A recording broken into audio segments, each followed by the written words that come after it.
ก็ขอสบายดีเนาะสำหรับ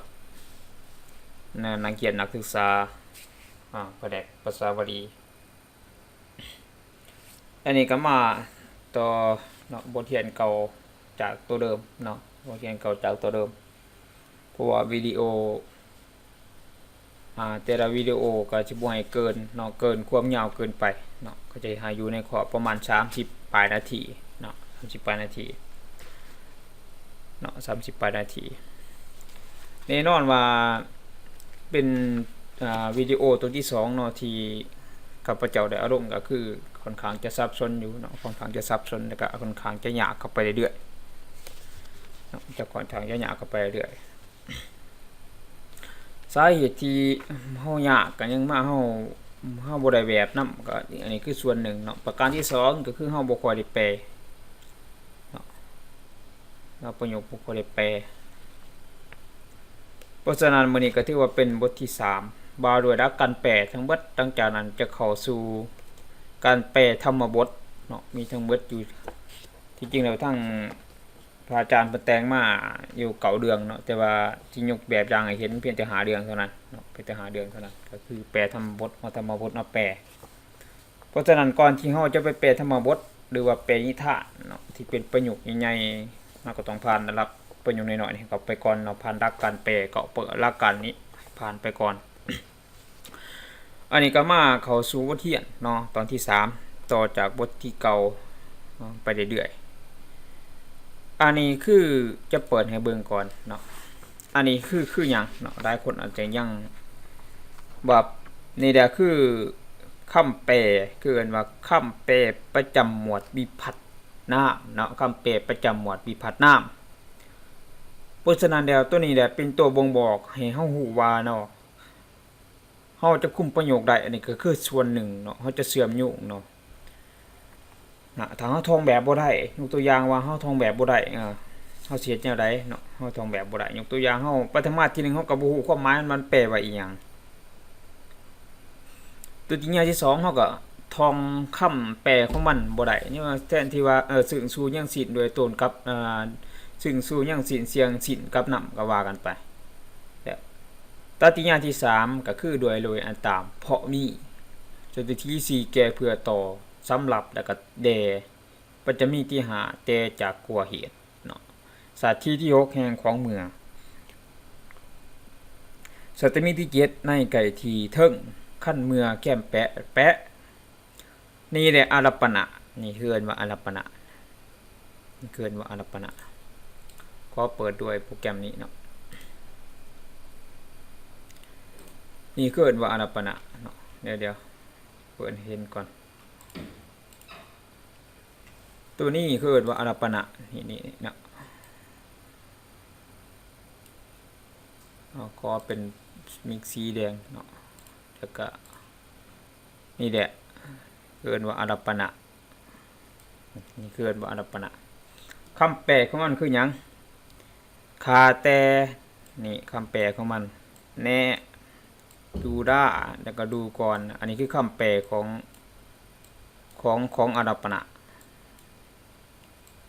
ที่อยู่ในหลักการแปลเก่าอย่างก็คือเริ่มจากอารัปปณะเริ่มจากอารัปปณะเพื่อว่าหลักการแปลเก่าอย่างเริ่มจากอารัปปณะเฮามาเข้าสู่บทเรียนตัวที่ต่อจากเดิมเนาะมาจากคำว่าหากอารัปปณะน้ำมาร่วมกับนิบาต4ตัวคือยาเคเดอาเดเหให้แปลก่อน4ตัวนี้นกตัวอย่างเช่นว่าเนาะยักเคเทวตาวังสานัยสิขอเดสะ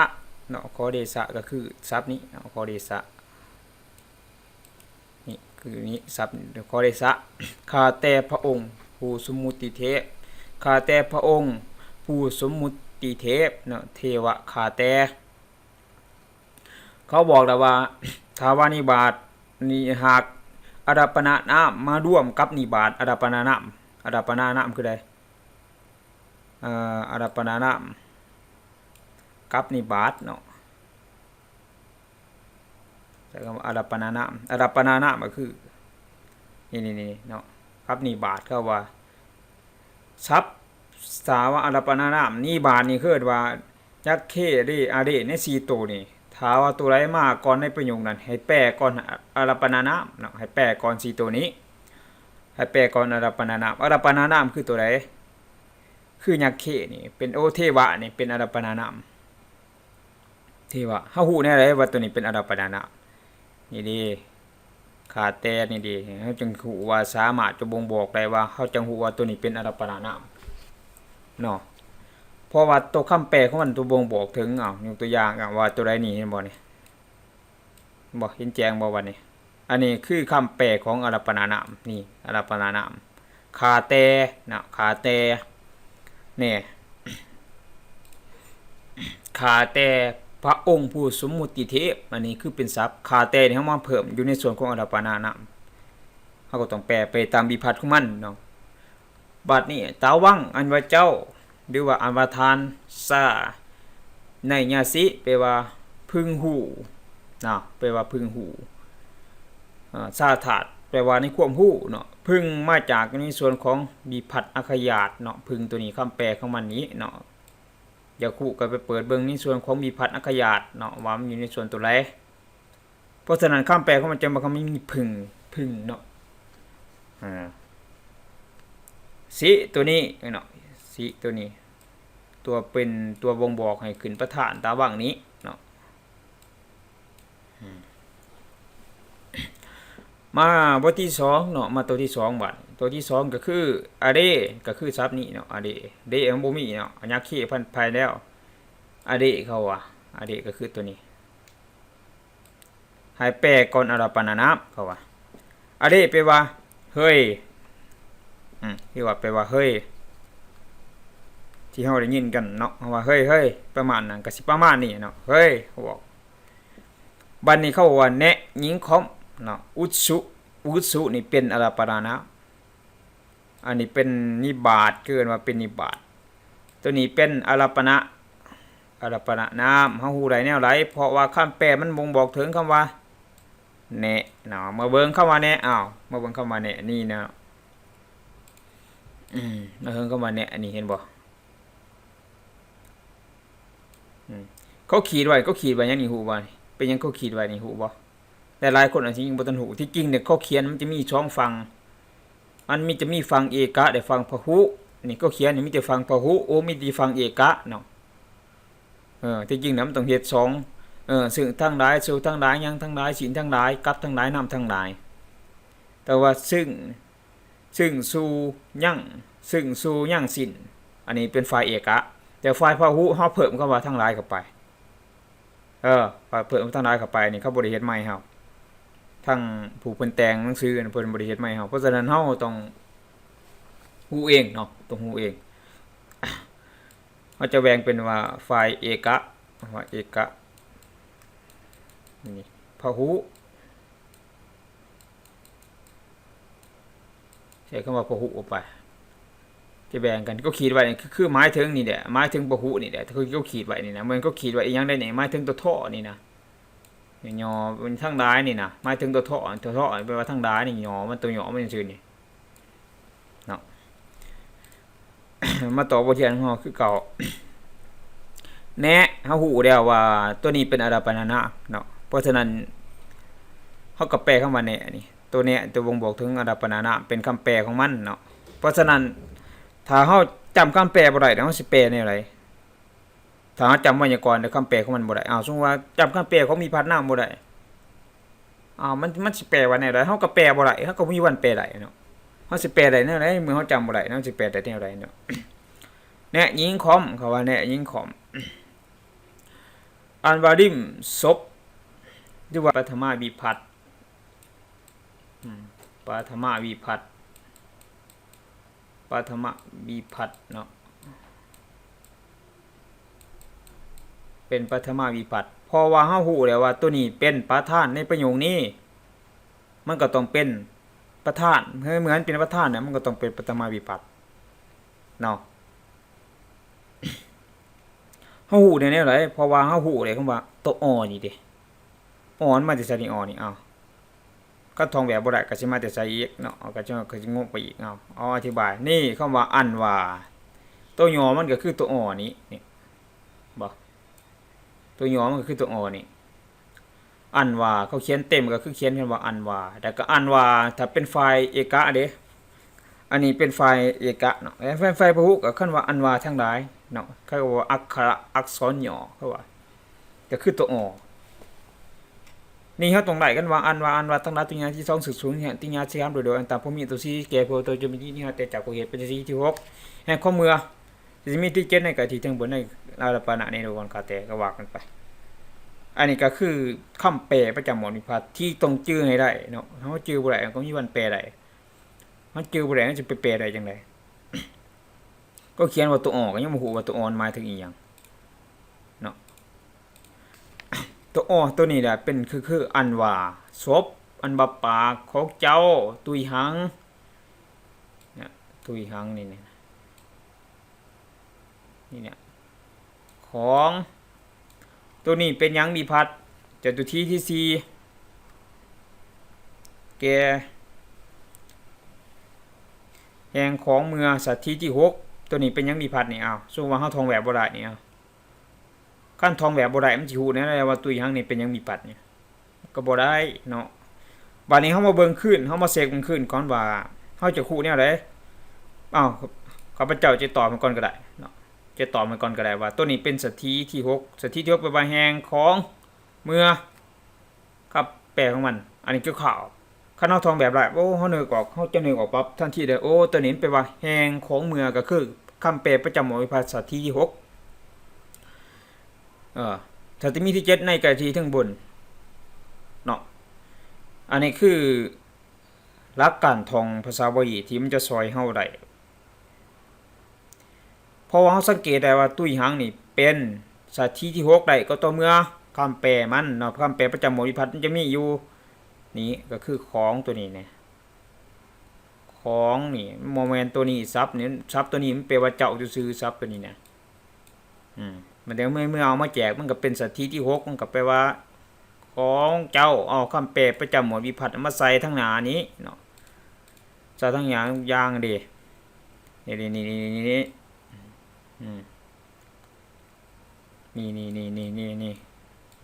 เพราะฉะนั้นไปทอง กลับไปทองให้ได้เนาะของตัวนี้เป็นตัวนำหน้าของวิพัฒน์สัตทีที่6เนาะสัตทีที่6ตัวนี้ของเป็นธรรมชาติหนายิ่งอาติแปลว่ายิ่งใหญ่ทับ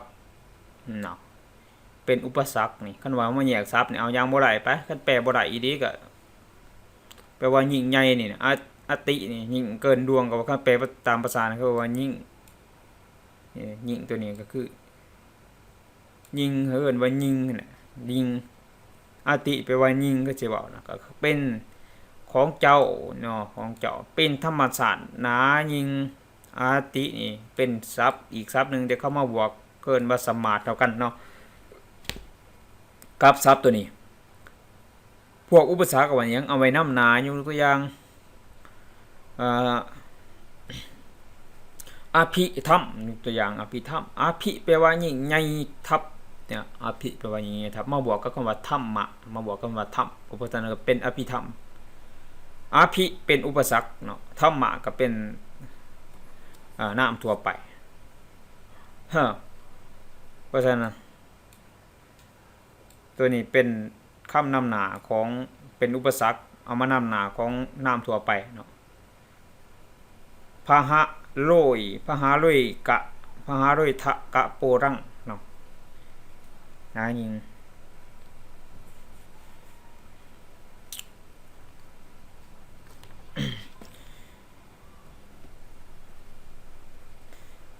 เป็นธรรมศาสตร์หนายิงเนาะ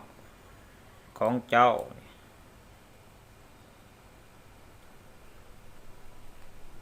เป็นธรรมธาตุยิงโหติยังเป็นแต่จริงแล้วตัวนี้ยังขาดไปอยู่ในส่วนของกิริยายังขาดส่วนของกิริยาไปเพราะฉะนั้นแล้วในประโยคนี้มุขังนี่แน่นอนเนาะแปลว่าเป็นเพราะตัวนี้คำว่าใส่คำว่าโหติเป็นธรรมศาสตร์นะยิง เรียกว่าโหติ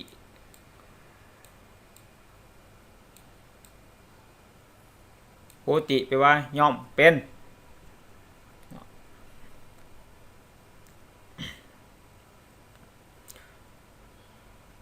โหติแปลว่าย่อมเป็นเพราะว่าประธานมีแต่ประธานตัวนี้มีแต่ประธานแต่ว่ากิริยายังบ่ทันมีเนาะเพราะฉะนั้นต้องเพิ่มเข้ามาเอาต้องเพิ่มความเอามาเปิงประโยคที่2หากมีอารัปณะหลายบทโตไรกล่าวถึงชื่อโคตรสกุลให้แปลก่อนนุกตัวอย่างประโยคตัวนี้เนาะตัวอย่างประโยคนี้สุตากามินะโพโคตมะอาหังสีวามิแนะสมณะโคดมผู้เจริญเนาะแนะสมณะผู้โคดมผู้เจริญแนะนี่คำแปลมันประจำหมวดวิพัฒน์ปาคำแปลประจำหมวดวิพัฒน์อารัปณะก็คือคำว่าแนะดูก่อนขาแต่ดูล่าตัวนี้ก็คือตัวนี้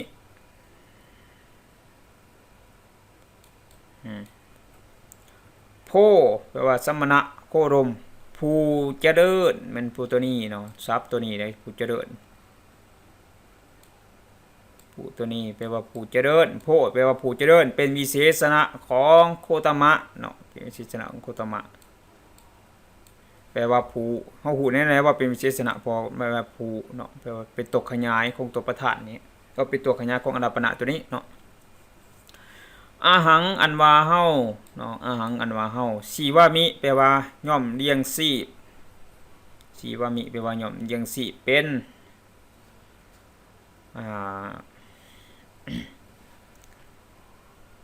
เป็นคือว่าเป็นปัจจุบันเป็นปัจจุบันเป็นมีข้าเห็นมีขึ้นอาหังข้าเห็นมายั่งขึ้นมาเห็นมายั่ง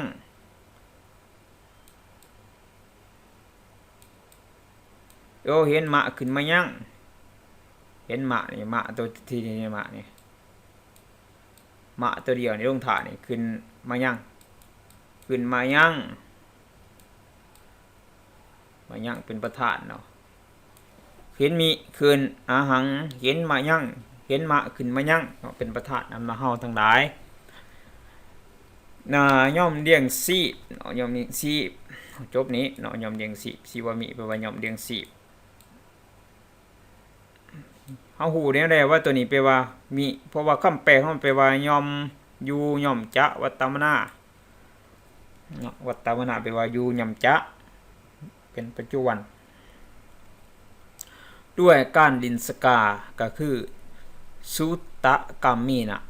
ด้วยการดินสกาเฮาฮู้แน่ได้ว่าตัวนี้เป็นเจ้าตัวที่3เพราะว่าคำว่ารวย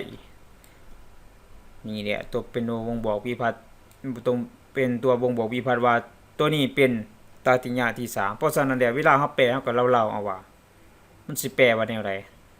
ถ้าเฮาท่องแบบไรเฮาก็พอที่จะเล่าได้ว่าอันว่าเฮาย่อมเลี้ยงชีพเลี้ยงชีพหยังสมมุติว่าสิมาแปลซะตัวนี้ก็เป็นอันดับปณะบัดนี้มันควรเชื่อมโยงมาตัวนี้ย่อมเลี้ยงชีพขามาพี่เนาะย่อมเลี้ยงชีพสุตะกัมมินะเป็นตติญญาที่3แปลว่ารวยคำแปลประจำตติญญาที่3เข้าไปเบิ่งเนาะเข้าไปเบิ่งนี่แปลว่ารวยเห็นบ่แจกมาบัดนี้แปลว่ารวยนะด้วยโดยอันตามเพราะมีด้วยเป็นตัวบ่งบอกถึงตัวนี้ว่าตัวเป็นวิภัตที่3เนาะเป็นตุติเพิ่นว่าตติญญาวิภัตด้วยกันดินสกาสุตะกัมมีนะกัมมีนะกัมมังกัมมีนะกัมมังกัมมีนะกัมมีหิกัมมีภิกัมมัสสะกัมมีนะบัดนี้มาตัวที่2เนาะมาบทเรียนตัวที่2อิงคะตาว่างปัสสะมหาปัญญะมหาโคตมหามหาโมกขันดานะมหิทธิกาคาเตสมณะมหาโมกขันดานะคาเตตัวนี้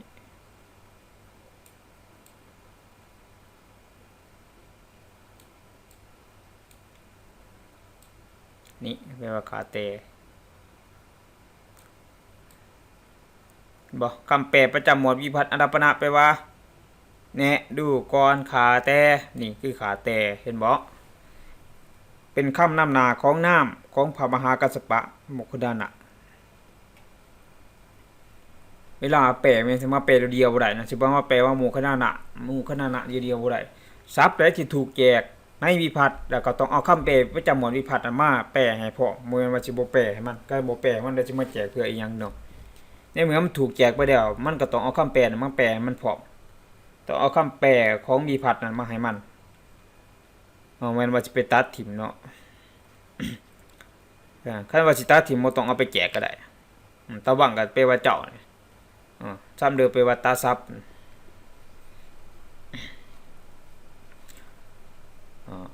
บาดนี้ทรัพย์เดิมแปลว่าตาทรัพย์ตาทรัพย์แปลว่าเจ้าบาดนี้มาตาวังอันเป็นทรัพย์ที่ถูกแจกแล้วเนาะบาดนี้ผู้มีฤทธิ์กายหรือว่าตัวนี้มหิติกามหิติกาเป็นผู้นี้มหิติกาแปลว่าผู้มีฤทธิ์ผู้มีฤทธิ์หลายเป็นวิเศษณะของโมคคัลลานะผู้มีปัญญาหลายเนาะตัวนี้แก้กลับมา4หลังจากตัวนี้กลับมา4อีกเนาะผู้มีปัญญาหลายอิงคะแปลว่าเชิญเถิดอิงคะแปลว่าเชิญเถิดอันว่าเจ้าจงเบิงอันว่าท่านจงเบิงตาวังอันว่าเจ้าปัสสะไปเปิดเบิงในวิภัตอัคยาตของหมวดปัญจมีวิภัตเนาะไปเปิดเบิงได้คำแปลของมันแปลว่าจงอยู่ในส่วนของปัญจมีวิภัตเนาะแปลว่าจงเบิงแปลว่าจงเบิง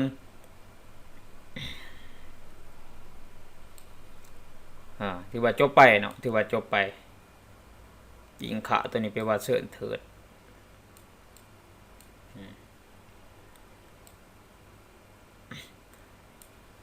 2บทนิบาตแปลว่า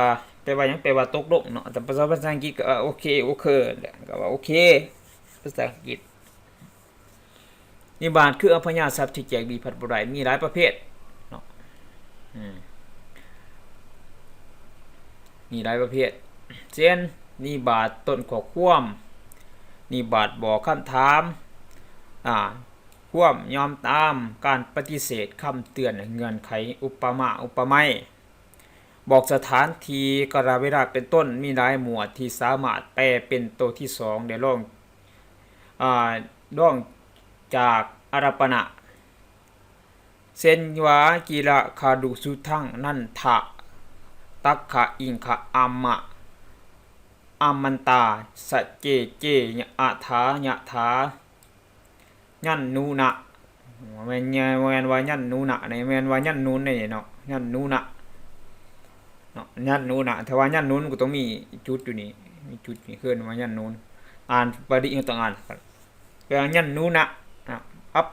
เปวะนามะอัปเปวะนามะบ่แม่นแปลว่าชื่ออัปเปวะนะบ่แม่นว่าสิมาอ่านว่าอัปเปวะนะก็ต้องใช้คำว่านามะอันเป็นบริเนาะนามะถ้าเขียนเป็นภาษาลาวก็อ่านว่านามหิจะนี่เป็นสัพพดิปานะตุอะทะโขอะทะวาวะโหและอื่นๆอีกเนาะอื่นอีกบานีพันเตเนาะพันเตยกตัวอย่างไอญัสสะกิละอคิวัตโตวิสต้องใช้คำว่าวิสตัวนี้มันจะมีจำมิดอยู่นี่วิสติข้าแต่ทานผู้เจริญพันเตแปลว่าขาแต่เป็นอารัปปณะเนาะเป็นอารัปปณะขาแต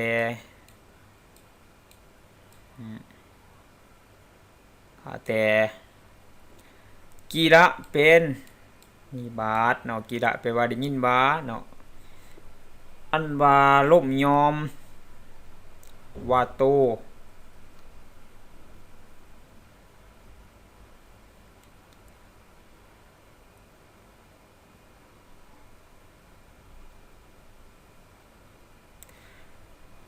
อัน นว่าล่มนี่เนาะว่าโตไปว่าอันว่าล่มว่าโตมันล่มนี่แยกต่างหากแล้วนี่ล่มเฉพาะคำว่าโตนี่เฉพาะล่มวิสติแปลว่าย่อมเสียดเนาะวิสติ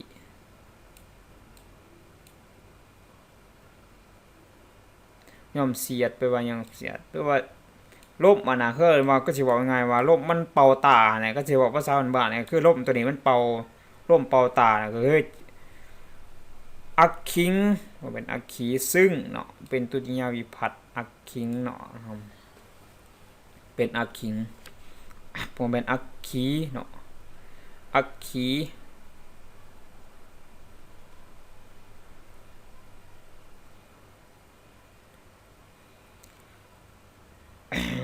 บานีอักวิสติเนาะวิสติแปลว่าย่อมเนาะแปลว่าย่อมเป่าหรือว่าร่มเป่าตาก็สิแปลง่ายว่าร่มมันเป่าตาเนาะย่อมเสียดแทงคือว่าร่มเป่าตาอักขิงซึ่งในตาเนาะซึ่งในตาของเฮานี่แหละเนาะอักขิงอักขิแปลว่าตาเนาะอักขิแปลว่าตาอักขีมนี่อักขิอีกอันนึงก็เป็นไฟเนาะตัวอันนั้นเป็นตัวเคาะเนาะมันเป็นตัวคอเนาะอักขิมันเขียนตัวเคาะอย่างสิมีเขียนตัวเคาะ2อันมันจะเขียนตัวเคาะ2อันเขียนตัวเคาะ2อันบานีของพระอาจารย์ไอญัสสะแปลว่าของพระอาจารย์เนาะไอญัสสะของพระอาจารย์ของเป็นจตุชีสิทธิที่6แปลว่าของไปท่องปริโสให้หลายก่อนเนาะอาจาริยอจาริยะไอญัสไอญะแปลว่าอาจารย์หรือว่าไอยุไอญะไอยังไอยิไอนะไอญิไอญิพิไอญัสสะไอญัสสะไอญะไอญะทั้งไอญะนั่งก็ว่ากันไปแจกไปฝึกแจกให้ได้ไปท่องแบบให้ได้ฝึกแบบท่องแบบให้ได้ไอญัสสะแปลว่าของอาจารย์แปลว่าไอญัสสะแปลว่าของอาจารย์ว่านี่ก็คือนี่ส่วนของคำแปลของหอดกระดังหอดอรัปปณะกระดังหอดอรัปปณะกระดังหอดอรัปปณะโอ้กระดังหอดนิบัติเนาะกระดังหอดนิบัติก็ที่ว่าก็ค่อนข้างก็จะโอเคอยู่เนาะอันนี้ก็คือวิดีโอตัวที่1ตัวที่2บ่ได้อันนี้ไว้เนาะบ่ได้ขีดเอาไว้เพื่อได้เห็นภาพที่ชัดเจนเนาะได้ขีดเอาไว้เพื่อเห็นที่ชัดเจนซับพวกนี้เนาะซับพวกนี้ท่านอยากรู้ว่านิบาตพวกนี้มันอยู่ไสนี่ให้ไปเปิดเบิ่งเอาอยู่ในส่วนของถ่ายบทของเหลี่ยมน้ำเนาะถ่ายบทของเหลี่ยมน้ำเด้อเนาะมีเบิดแล้วก็เข้ามาย่อมตามการปฏิเสธยกตัวอย่างว่านะบ่นูบ่นี่คืออันบานิบาตบอกปฏิเสธนะบ่นูบ่อิงคะเซินเถิดเงื่อนไขอุปมาเอาไปใหม่เนี่ยท้าสันใดตถากัสสันนั่นคืออันว่าอุปมาเอาไปใหม่เป็นการเปรียบเทียบเนาะแต่ก็บอกสถานที่เนาะตัทธะทานี่ยกตัวอย่างตัทธะคามิตัทธะตถาเนาะพวกนี้เป็นอาราปณะบอกสถานที่บอกกระดาษเวดายกตัวอย่างว่าเอกทิวสังหรือว่าทิวสังเป็นต้นอันนี้เป็นอาราปณะทั้งบัดเนาะสามารถไปเปิดเบิ่งได้อยู่ในส่วนของเดียมถ่ายน้ำเนาะเดียมถ่ายน้ำเดียมตัวที่1เนาะเดียมเกี่ยวกับน้ำว่าด้วยนิบาตไปเปิดเบิ่งได้เนาะให้ไปเปิดมึงได้มื้อนี้ก็สำหรับตัวนี้ก็ขอจบเพียงเท่านี้เนาะขอจบเพียงเท่านี้หวังว่าจะเป็นประโยชน์สำหรับผู้ที่เขามาศึกษาเนาะสำหรับผู้ที่เขามาศึกษาคนคั่วเนาะก็ขอคำว่าสวัสดีเนาะขอให้ทุกคนที่เขามาศึกษาได้ก็ไล่กันเบิดทุกคนเนาะ